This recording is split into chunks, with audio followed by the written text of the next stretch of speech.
입술의 말과 나의 마음의 묵상이 주께 연락되기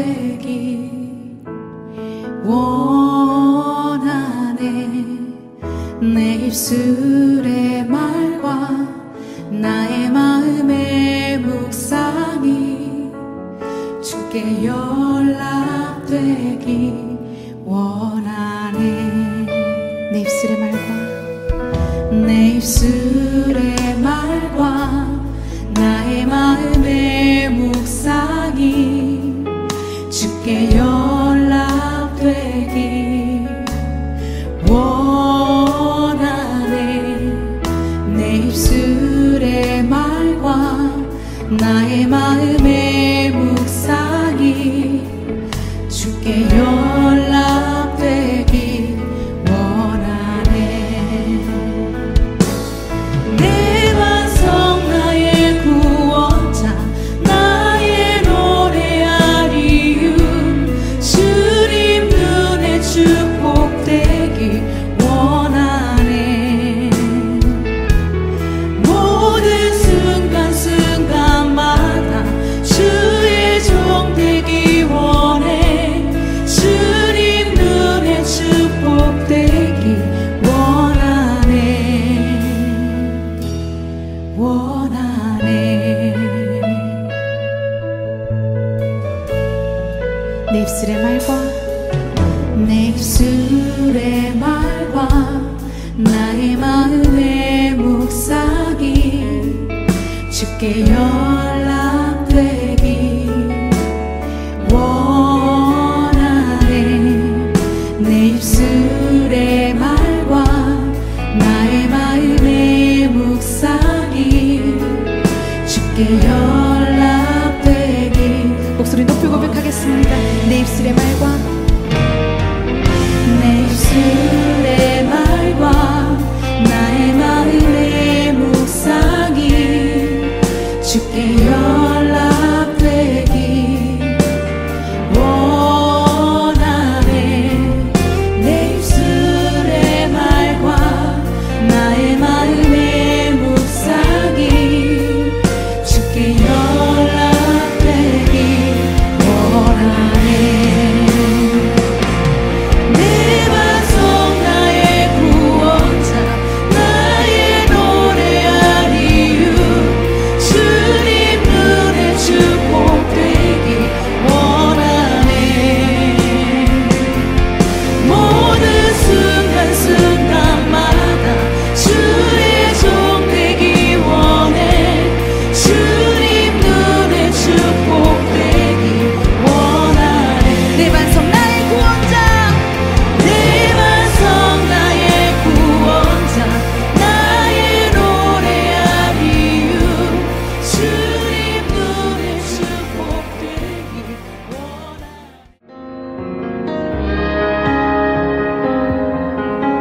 광야로 우리를 부르시는 아버지, 나를 낮추시고 돌이키시는 내 아버지, 고단한 삶 억눌린 짐 모두 버리고 주의 임재로 부족함 없는 그 광야로 우릴 초대하시는 아버지, 친히 채우시고 먹이시는 내 아버지, 호위하시고 보호하시며 눈동자같이 날 지키시는 그 광야로, 화려한 세상을 나와 거칠은 광야로 오라. 허망한 자아로 가득한 그곳에서 어서 나와 아버지 말씀 있는 곳, 아버지 얼굴 있는 곳, 온전히 주의 자녀 사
제36장. 요셉 자손의 종족 중 므낫세의 손자 마길의 아들 길르앗 자손 종족들의 수령들이 나와 모세와 이스라엘 자손의 수령된 지휘관들 앞에 말하여 이르되, 여호와께서 우리 주에게 명령하사 이스라엘 자손에게 제비 뽑아 그 기업의 땅을 주게 하셨고, 여호와께서 또 우리 주에게 명령하사 우리 형제 슬로브앗의 기업을 그의 딸들에게 주게 하셨은즉, 그들이 만일 이스라엘 자손의 다른 지파들의 남자들의 아내가 되면 그들의 기업은 우리 조상의 기업에서 떨어져 나가고 그들이 속할 그 지파의 기업에 참가되리니, 그러면 우리가 제비 뽑은 기업에서 떨어져 나갈 것이요 이스라엘 자손의 희년을 당하여 그 기업이 그가 속한 지파에 참가될 것이라. 그런즉 그들의 기업은 우리 조상 지파의 기업에서 아주 삭감되리이다. 모세가 여호와의 말씀으로 이스라엘 자손에게 명령하여 이르되, 요셉 자손 지파의 말이 옳도다. 슬로브앗의 딸들에게 대한 여호와의 명령이 이러하니라. 이르시되 슬로브앗의 딸들은 마음대로 시집가려니와 오직 그 조상 지파의 종족에게로만 시집갈지니, 그리하면 이스라엘 자손의 기업이 이 지파에서 저 지파로 옮기지 않고 이스라엘 자손이 다 각기 조상 지파의 기업을 지킬 것이니라 하셨나니, 이스라엘 자손의 지파 중 그 기업을 이은 딸들은 모두 자기 조상 지파에 종족되는 사람의 아내가 될 것이라. 그리하면 이스라엘 자손이 각기 조상의 기업을 보존하게 되어 그 기업이 이 지파에서 저 지파로 옮기게 하지 아니하고 이스라엘 자손 지파가 각각 자기 기업을 지키리라. 슬로브핫의 딸들이 여호와께서 모세에게 명령하신 대로 행하니라. 슬로브핫의 딸 말라와 디르사와 호글라와 밀가와 노아가 다 그들의 숙부의 아들들의 아내가 되니라. 그들이 요셉의 아들 므낫세 자손의 종족 사람의 아내가 되었으므로 그들의 종족 지파에 그들의 기업이 남아 있었더라. 이는 여리고 맞은편 요단과 모압 평지에서 여호와께서 모세를 통하여 이스라엘 자손에게 명령하신 계명과 규례니라.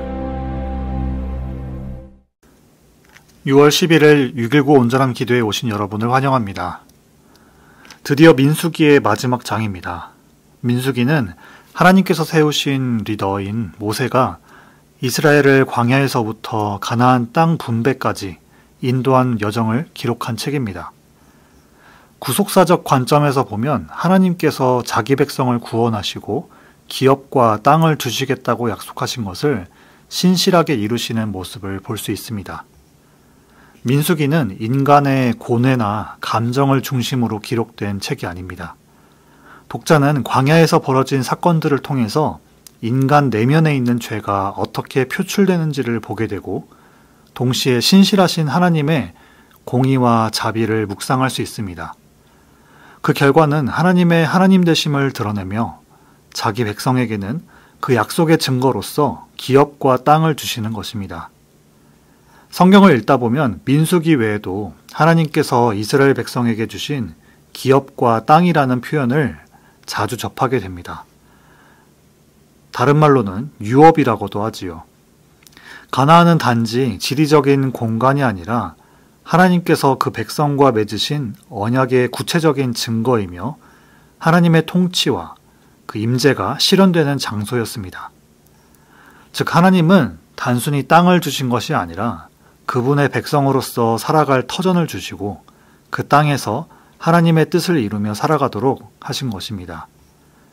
하지만 하나님께서 주신 땅이라는 개념은 오늘날 살아가는 우리에게는 다소 멀게 느껴질 수 있습니다. 왜냐하면 우리는 더 이상 광야를 지나서 가나안 땅으로 행진하던 이스라엘 백성이 아니기 때문입니다. 그렇다면 하나님께서 주신 기업과 땅은 오늘날 우리에게 어떤 의미일까요? 이 질문에 대한 답은 신약 성경과 예수님 안에서 더욱 분명해집니다. 하나님께서 주신 진정한 기업은 바로 예수 그리스도 안에서 주어지는 구원과 하나님의 나라, 그리고 우리 각자의 삶 속에서 나타나는 하나님의 통치입니다. 하나님의 신실하심과 주권, 그분의 땅이 곧 오늘날 우리에게 기업 혹은 유업인 것입니다. 하나님은 오늘도 우리 각자의 삶의 영역 속에서 하나님의 뜻을 이루며 살아가도록 기업의 땅을 맡기십니다. 그리고 그 땅에서 우리는 안식과 회복, 소망을 누리게 됩니다. 오늘도 말씀을 통해서 하나님께서 주시는 기업의 의미를 알아가고 누리시는 복된 하루가 되시기를 축복합니다. 오늘 본문의 핵심은 하나님께서 주시는 기업에 대한 바른 태도입니다. 이미 민수기 27장 1절부터 11절에서 언급된 슬로브앗 가족의 일이 오늘 본문에서 다시 한번 등장합니다. 두 본문 모두 슬로브앗이 죽은 후에 그에게 허락된 기업이 누구에게 돌아가는지를 중심으로 다룹니다. 차이가 있다면 민수기 27장은 슬로브앗의 5 딸들이 직접 이 문제를 제기한 반면에 오늘 본문은 그 딸들이 속한 길르앗 자손 지파의 지도자들이 문제를 제기합니다. 본문 1절부터 4절까지 보면 길르앗 지파 지도자들은 슬로브앗이 아들이 없이 죽었고 그 딸들이 기업을 상속받은 상황을 언급하면서 문제를 제기합니다. 만일 그 딸들이 다른 지파 남자와 결혼하게 된다면 그 기업이 남편의 지파로 옮겨질 수밖에 없습니다. 이로 인해 길르앗 족속은 원래 자신들에게 주어진 기업의 일부를 잃게 되는 셈이지요. 이로 인해서 지파 간의 균형이 깨질 수도 있고 하나님께서 각 지파에게 주신 땅이 타 지파로 이전되지 않아야 한다는 원칙에 위배됩니다. 민수기 27장의 문제의 제기는 가족 단위였고 오늘 본문의 문제는 지파 단위로 확장되는 것입니다. 모세는 민수기 27장에서 하나님의 명령을 받아 슬로브앗의 딸들에게 기업을 상속하도록 허락했습니다. 오늘 본문에서도 모세는 여호와 말씀에 따라 명령했으며 슬로브앗의 딸들은 그 명령에 순종했다는 내용까지 기록되어 있습니다. 모세는 슬로브앗의 딸들이 같은 지파 남성과 결혼할 경우에 그들이 받은 기업이 다른 지파로 옮겨지지 않을 것이라고 말합니다. 그러나 결혼법은 이방인과의 결혼은 금지했지만 지파 간의 결혼은 허용했었습니다. 하지만 예외로서 여성이 기업을 상속받은 경우에는 특별한 예외 규정이 필요했습니다. 슬로브앗의 딸들 말라와 디르사, 호글라, 밀가, 노아는 모세의 명령에 순종해서 그들의 작은아버지의 아들들과 결혼했습니다. 이로써 그들이 속한 므낫세 자손 지파 안에서 그 기업은 유지가 되었습니다. 어쩌면 그 딸들이 다른 지파 남자를 마음에 두고 있었을 수도 있지만 그럼에도 불구하고 하나님의 뜻에 순종한 것입니다. 이 순종은 결코 쉬운 일이 아니었을 것입니다. 하나님은 슬로브와 딸들의 순종을 통해서 3가지 중요한 메시지를 주십니다. 먼저는 소수의 순종으로 공동체 전체의 화합을 이루신다는 것입니다. 그들의 순종은 지파 간의 불필요한 갈등을 방지했고 전체 공동체의 조화를 이루는데 기여했습니다. 두 번째로 하나님은 소수의 순종을 통해서 믿음의 본을 세우셨습니다. 슬로브앗의 딸들의 순종은 불순종했던 1세대 이스라엘 백성과 대조되는 모습으로서 온 이스라엘에게 모범이 되었습니다. 마지막으로 하나님은 이들의 순종을 통해서 기업이 단순한 소유물이 아니라 하나님의 언약과 축복을 상징하는 선물임을 다시금 깨닫게 하십니다. 본문 7절에서 각 지파는 그 조상의 기업을 지킬 것이니라 라는 말씀처럼 이 땅은 하나님의 뜻대로 살아갈 터전이자 책임이 따르는 선물입니다. 모세는 13절을 끝으로 민수기의 마지막 기록을 남깁니다. 이 구절은 모세오경 여러 곳에 나타나는 맺음 형식과 유사하게 법령 단위의 결말을 표시합니다. 13절에 기록된 이는 이라는 표현은 민수기 22장 1절부터 시작된 모든 사건과 명령을 정리하는 말이자 민수기와 신명기의 경계를 나누는 표시가 됩니다.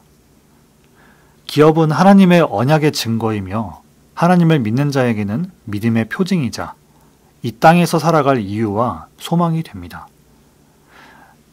이 증거가 없다면 믿음의 근거도 약해지기 쉽습니다.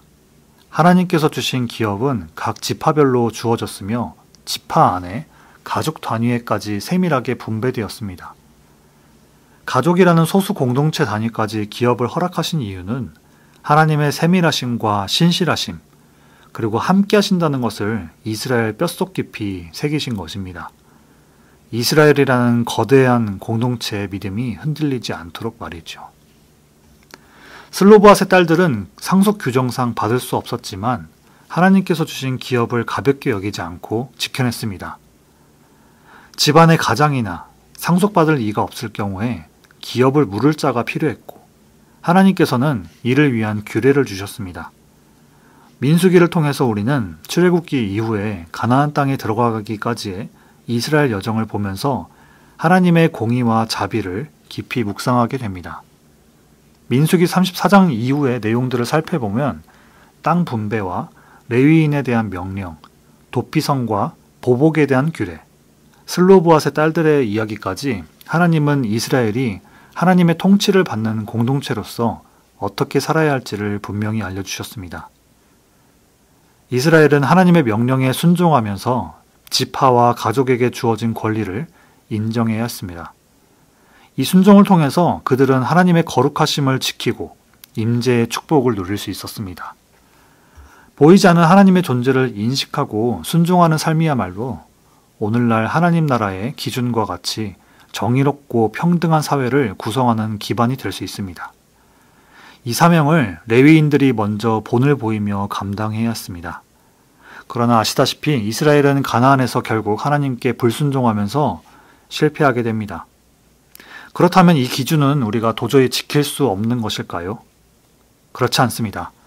레위인들조차 하나님께서 주신 기업의 은혜를 잊은 채 자기 유익을 추구하게 되어서 불순종하고 실패했습니다. 우리는 완전하신 예수님만 바라봐야 하며 예수님의 행하심을 따라야 합니다. 예수님은 우리의 대제사장이시며 모든 믿는 자들의 맏아들이시자 하나님의 말씀을 온전히 이루신 분이시기 때문이죠. 예수님은 어떠하셨나요? 마태복음 3장에서 예수님의 침례를, 마태복음 4장에서는 예수님의 40일 광야 시험에 대한 내용이 있지요. 이 모습은 민수기의 이스라엘과 닮아 있습니다. 이스라엘 1세대는 광야에서 불순종하여서 기업을 얻지 못했지만 예수님은 광야 시험을 통과하시면서 하나님의 유업을 받을 자로서의 순종을 보여주셨습니다. 하나님께서 이스라엘에게 기대하신 광야에서의 순종은 예수님을 통해 완전히 이루어졌습니다. 복된 천국 소식은 예수님을 통해서 보여졌고 예수님은 그 복음을 제자들에게 전하시면서 그 유업을 이어가셨습니다. 예수님은 기업을 가진 자로서의 삶과 기업을 이을 자의 진정한 모습을 우리에게 보여주셨습니다. 예수 그리스도의 십자가 공로로 구원받고 성령 하나님의 인치심으로 하나님의 자녀가 된 우리는 하늘의 기업을 이어받은 자입니다. 그렇다면 우리는 어떻게 살아가야 할까요? 먼저 하나님께서 주신 기업을 귀하게 여겨야 합니다. 성경을 통해 하나님의 복된 약속을 깊이 묵상합시다. 또한 삶 속에서 만난 하나님의 은혜를 기억하고 감사하며 살아갑시다. 그리고 자기의 권리만 주장하기보다 슬로보앗의 딸들처럼 하나님의 뜻과 공동체 유익을 먼저 생각합시다. 그럴 때 우리의 가정과 교회, 사회에는 하나님의 통치와 평강이 임하게 될 것입니다. 우리에게 영적 기업이 무엇인가요? 하나님께서 주신 가정과 직장, 그리고 사역지이겠죠. 하나님의 영광과 공동체의 유익을 위해서 우리에게 영적 기업을 주셨습니다. 하나님께서 주신 기업을 잘 지키고 선하게 관리하면서 다음 세대에게 이어줄 책임이 있습니다. 하나님은 한 사람의 순종, 소수의 순종을 통해서 우리가 상상하지 못한 방식으로 하나님의 뜻과 복을 흘러가게 하십니다. 순종을 통해서 하나님의 다스리심과 평강이 임하는 그런 놀라운 은혜를 경험하는 하루가 되시기를 축복합니다. 들은 말씀 붙들고 같이 기도하시겠습니다. 슬로보앗의 딸들과 같이 하나님의 기업을 이으시는 하나님의 큰 뜻을 이해하고 그 가치를 잘 알아서 순종하게 해달라고, 오늘 주어진 삶 속에서 신실하게 일하시는 하나님을 기대하고 감사와 기쁨으로 살아내게 해달라고, 내 안에 그리고 모든 관계와 상황 속에 임하실 하나님 나라를 소망하게 해달라고 들은 말씀 붙들고 같이 기도하시겠습니다.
두 번째로 교회를 위해서 같이 기도하시겠습니다. 여름이면 목장 개편을 통해서 새로운 목장 가족들을 만나게 됩니다. 그 가운데 하나님께서 지혜 주시고 성령 하나님께서 동행하셔서 우리 교회가 예수님 안에서 성숙함과 연합을 이루게 해달라고, 부활의 기쁨과 성령 충만함이 개인과 가정, 목장, 팀 사역에 나타나는 그런 교회가 되게 해달라고, V24 차세대 미션 센터 모든 건축 과정 가운데 함께 하시고 유스 사역자 청빙과 다음 세대를 위해서 몸이 아픈 분들을 치유하시고 회복하여 주시고 돌보는 가정에 위로와 평안을 허락해달라고 교회를 위해서 같이 기도하시겠습니다.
마지막으로 한국과 세계 그리고 선교지 위해서 기도하시겠습니다. 조국 대한민국에 새롭게 세워진 대통령과 위정자들 그리고 여야를 떠나서 모든 이들이 하나님 나라 안에서 연합과 위기의 시대를 잘 이겨내게 해달라고, 전 세계의 전쟁과 정치 그리고 경제적으로 혼잡함 가운데 공의와 자비 하나님께서 지켜달라고, 모든 교회가 이 세대를 향한 애통한 마음을 갖게 하시고 하나님의 나라가 교회를 통해서 보여지게 해달라고, 우리 교회가 후원하는 선교지와 특별히 여름에 있을 단기 선교팀이 말씀 안에서 잘 훈련되고 선교를 통해서 선교팀과 선교지의 복음의 열매를 누리게 해달라고 한국과 세계 그리고 선교지 위해서 같이 기도하시겠습니다.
이제 함께 주기도문 하심으로 개인 기도하시고 6.19 온전한 예배를 마치도록 하겠습니다. 하늘에 계신 우리 아버지여, 이름이 거룩히 여김을 받으시오며 나라가 임하시오며 뜻이 하늘에서 이루어진 것 같이 땅에서도 이루어지이다. 오늘 우리에게 일용할 양식을 주시옵고 우리가 우리에게 죄 지은 자를 사하여 준 것 같이 우리의 죄를 사하여 주시옵고 우리를 시험에 들게 하지 마시옵고 다만 악에서 구하시옵소서. 나라와 권세와 영광이 아버지께 영원히 있사옵나이다. 아멘.